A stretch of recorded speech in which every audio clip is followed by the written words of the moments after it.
La nuit où Judas a trahi Jésus, quelque chose d'extraordinaire s'est produit 3 heures plus tôt, un événement que l'Église a décidé d'effacer de tous les évangiles officiels. Dans le jardin de Gethsémani, Jésus rassembla ses disciples les plus proches et leur montra quelque chose qui fit fuir Judas terrorisé. Ce n'était ni une vision, ni une prophétie. Il a révélé l'algorithme détourné, le code opérationnel qui fonctionne dans la conscience humaine sans autorisation, générant les mêmes pensées, les mêmes peurs, les mêmes limitations chez des milliards de personnes en même temps. Et il ne s'est pas contenté de l'exposer. Jésus a enseigné la méthode pour le briser une fois pour toutes. Judas était là. J'ai entendu chaque mot. Et au moment où Jésus a fini d'expliquer comment fonctionnait l'algorithme, quelque chose a changé dans les yeux du disciple. Les autres l'ont remarqué. Pedro décrira plus tard cette expression comme celle de quelqu'un qui venait de découvrir qu'il avait été contrôlé toute sa vie et qu'il ne pouvait pas supporter la vérité. Judas regarda Jésus et dit, « Si ce que tu dis est réel, alors rien de tout cela n'est vrai. Rien de ce que je ressentais ou pensais n'était vraiment à moi. » Et Jésus a répondu avec des mots qui ont divisé le groupe pour toujours, exactement. Mais vous pouvez briser ce cycle. Aujourd'hui. Juste ici. Je vais vous montrer comment. Il restait 3 disciples pour apprendre la méthode. Judas s'enfuit. Non pas par malveillance, mais parce que l'algorithme a activé son protocole de défense au moment où il a senti qu'il allait être exposé. Il a utilisé Judas pour empêcher la propagation de l'enseignement. En quelques heures, le disciple conduisit les prêtres à Jésus. Quelques jours plus tard, l'homme qui avait révélé le code détourné était exécuté. Mais les 3 qui sont restés au Pedro, Tiago et Joao ont brisé l'algorithme cette nuit-là. Et pendant 40 ans, ils ont enseigné à d'autres élus comment faire de même. Si vous lisez ceci, c'est que l'algorithme ne fonctionne pas correctement dans votre conscience. Vous avez toujours ressenti cela. Des pensées qui ne semblent pas être les vôtres. Des schémas que vous ne pouvez pas briser, quels que soient vos efforts. Ce n'est pas un échec personnel. C'est votre perception qui détecte un code étrange. La plupart des gens ne remarquent jamais cette dissonance car l'algorithme s'intègre parfaitement. Mais les élus sont différents. Vous opérez sur une fréquence pour laquelle le code piraté n'a pas été conçu. Alors ressentez les défauts. Et aujourd'hui, vous découvrez ce que Jésus a révélé dans ce jardin, quelque chose qui a amené Judas à le trahir et à 3 disciples d'obtenir la liberté. Avant d'expliquer ce qu'était l'algorithme, Jésus a enseigné à ses disciples comment l'identifier en temps réel. Il leur a demandé de prêter attention à la prochaine pensée qui leur venait à l'esprit. Pas dans le contenu, mais dans l'origine, avez-vous choisi de penser cela ou la pensée est-elle simplement apparue? Les disciples restèrent silencieux, observant leur propre esprit, et en quelques secondes, ils remarquèrent tous quelque chose d'inquiétant. Les pensées sont venues sans permission. Peur du futur. Inquiétude du passé. Autocritique. Désir de choses qu'ils n'avaient pas. Aucun d'entre eux n'avait consciemment choisi d'y penser. Les pensées apparaissaient simplement, s'exécutant automatiquement. Pedro a été le premier à parler, « Je n'ai pas produit cette pensée. » Il venait d'ailleurs. Jésus hocha la tête. C'est l'algorithme. Vous en ressentez le principal symptôme, la génération automatique de pensées qui semblent être les vôtres mais ne le sont pas. La plupart des gens vivent toute leur vie en croyant que ces pensées automatiques sont leur propre esprit. Mais ce n'est pas le cas. Il s'agit d'un code s'exécutant dans votre conscience sans votre consentement. Voici l'indice. Le conseil que Jésus a donné pour distinguer les pensées algorithmiques de la vraie conscience, les pensées générées par l'algorithme font toujours référence au passé ou au futur. Jamais jusqu'au moment présent. Il parle de ce qui s'est passé hier ou de ce qui pourrait arriver demain. De ce qui manque et de ce qui est redouté. À propos de qui vous étiez et de qui vous étiez censé devenir. L'algorithme retient votre attention dans le temps car, dans la conscience actuelle, le code ne peut pas fonctionner. Il a besoin que vous réfléchissiez au passé ou au futur pour garder son contrôle. C'est pourquoi le schéma se répète sans fin, vous êtes ici maintenant, mais vos pensées vous entraînent dans des souvenirs ou des projections. Et vous suivez ces pensées en croyant qu'elles sont les vôtres, alors qu'en fait vous regardez simplement le code s'exécuter. Les disciples l'ont immédiatement testé. Ils restèrent dans le jardin et observaient leurs esprits pendant 10 minutes. Dans chacun d'eux, la même chose s'est produite, des pensées ont surgi sur des conversations passées, la peur des autorités romaines, des inquiétudes pour la famille, des souhaits pour d'autres circonstances. Aucune réflexion naturelle sur le moment présent. Aucune pensée qui disait « Je suis assis dans ce jardin maintenant, et ce moment est terminé ». Toutes les pensées algorithmiques les ont éloignées du présent. C'est le symptôme. C'est ainsi que vous savez que le code est en cours d'exécution. Vos pensées ne portent jamais sur ce qui se passe réellement. Toujours sur ce qui était ou ce qui pourrait être. Et dans ce changement mental constant dans le temps, vous êtes piégé dans le cycle de récolte, générant la fréquence émotionnelle pour laquelle l'algorithme a été conçu. L'un des disciples a posé la question que se pose tout élu, si cet algorithme existe, d'où vient-il? Quand a-t-il été installé? Et Jésus leur dit quelque chose que l'Église appellera plus tard son enseignement le plus dangereux. Il a dit que l'algorithme avait été installé avant même votre naissance. Avant le premier souffle. Avant la première pensée. Les archontes n'ont pas attendu que la conscience se développe pour ensuite la détourner. Ils ont détourné le moule lui-même. Il l'explique ainsi, lorsque la conscience monadique descend dans la forme matérielle, lorsque la conscience infinie accepte de se vivre en tant qu'individu humain, il y a un moment de transition. Un changement dimensionnel dans lequel la conscience passe de l'unité à la séparation. Et à ce point de transition, les archontes ont installé l'algorithme. Ils ont superposé leur code à la conscience descendante avant qu'elle ne s'ancre pleinement dans le corps humain. Ainsi, lorsque vous avez pris votre première respiration, lorsque votre conscience s'est activée sous cette forme, l'algorithme était déjà en cours d'exécution. Vous n'avez jamais fait l'expérience de la conscience sans elle. C'est pour ça qu'il te ressemble. Parce que vous ne vous êtes jamais connu sans ce code détourné en fonctionnement.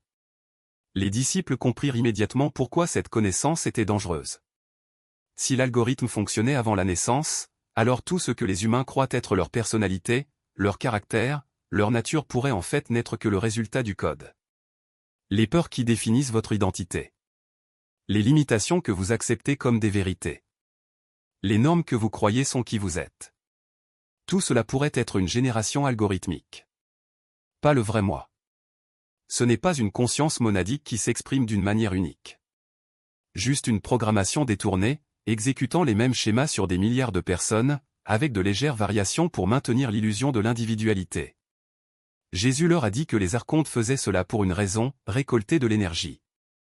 Lorsque la conscience descend dans la forme et oublie ce qu'elle est, lorsqu'elle se croit limitée, séparée et mortelle, elle génère une fréquence spécifique.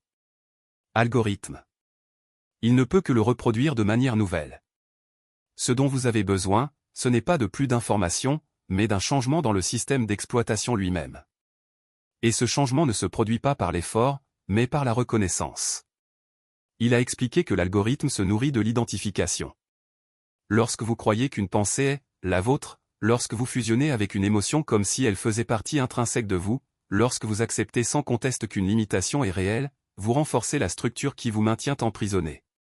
Mais lorsque vous commencez à observer ces mouvements internes comme quelque chose qui vous traverse, et non comme quelque chose qui est vous, le code perd de sa force. Il ne s'agit pas d'une bataille contre l'algorithme, mais d'un détachement progressif de votre réalité. Les disciples ont demandé comment faire la distinction entre ce qui leur appartenait et ce qui était de la programmation. Jésus a répondu par une question, quand tu ressens de la peur, est-ce qu'elle vient avec une histoire? Quand tu la manques, est-ce qu'elle se justifie par des raisons? Quand tu crois que tu es petit, y a-t-il une voix qui te dit pourquoi? Ces récits, a-t-il expliqué, sont les scripts de l'algorithme. La conscience pure n'a pas besoin d'explication. Elle l'est tout simplement. Ce qui exige une justification, ce qui s'accroche aux causes et aux effets, ce qui lutte contre le doute, c'est du code qui essaie de rester pertinent. Il a utilisé une métaphore qui n'aurait de sens que des siècles plus tard, vous êtes comme des ordinateurs qui ont oublié qu'ils ont un utilisateur.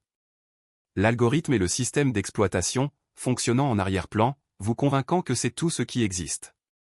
Mais lorsque vous commencez à remarquer les bugs ou les répétitions, les incohérences, les moments où la réalité semble déformée ou vous remarquez en réalité la présence de l'utilisateur. Et l'utilisateur n'est pas le système. C'est lui qui observe le système. Pedro, toujours pratique, voulait savoir comment agir lorsque l'algorithme se manifestait plus fortement. Jésus a dit qu'il n'était pas nécessaire de résister. Lorsque la peur surgit, ne la combattez pas. Demandez simplement, qui a peur? Quand le doute surgit, ne le nourrissez pas. Demandez, qui doute? L'algorithme a besoin que vous vous identifiez à lui pour fonctionner. Si vous refusez d'assumer vos responsabilités, il perd le pouvoir.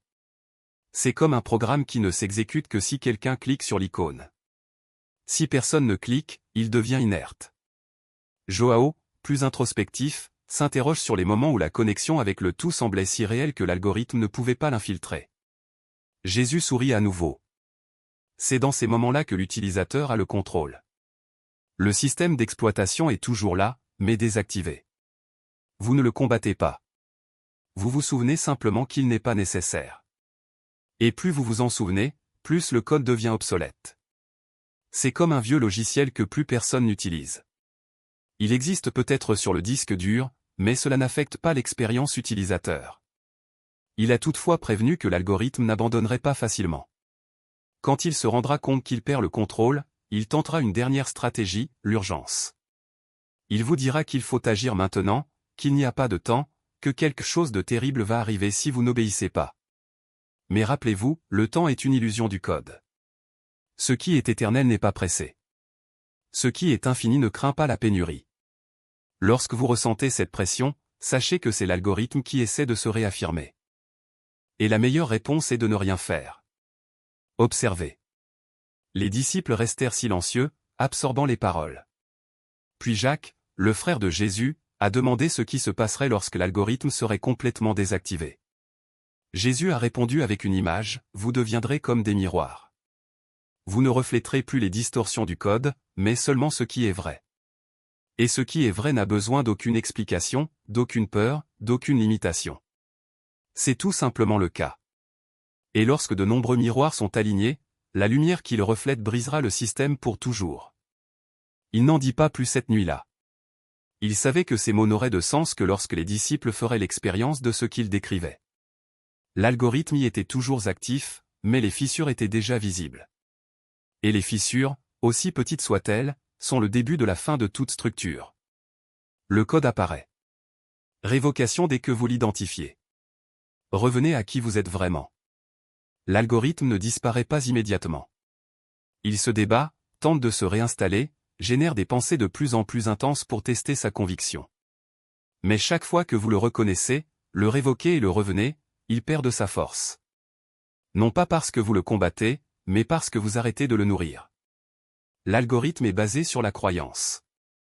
Quand on cesse d'y croire, cela devient juste un bruit de fond, comme une radio désaccordée. Les disciples remarquèrent quelque chose de curieux les jours suivants. Les pensées continuaient à apparaître, mais elles ne les trompaient plus.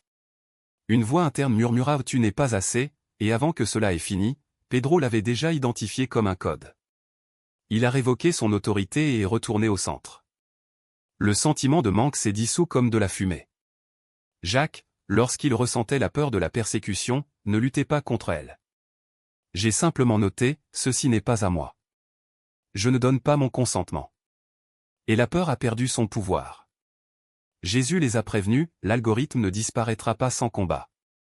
Les premiers jours, il simulera une crise. Des pensées de désespoir, des doutes sur la méthode, des souvenirs d'échecs passés. Tout cela est le code qui essaie de se réinitialiser. Ce n'est pas réel. C'est juste le dernier soupir d'un système qui sait qu'il est en train de s'arrêter. La clé était la cohérence. Il ne suffisait pas de s'entraîner une fois par jour. Il fallait appliquer la méthode à chaque fois que l'algorithme tentait de se manifester. Au début, c'était épuisant. Mais au bout d'une semaine, quelque chose a changé. La reconnaissance est devenue automatique. La révocation, instinctive. Le retour, naturel.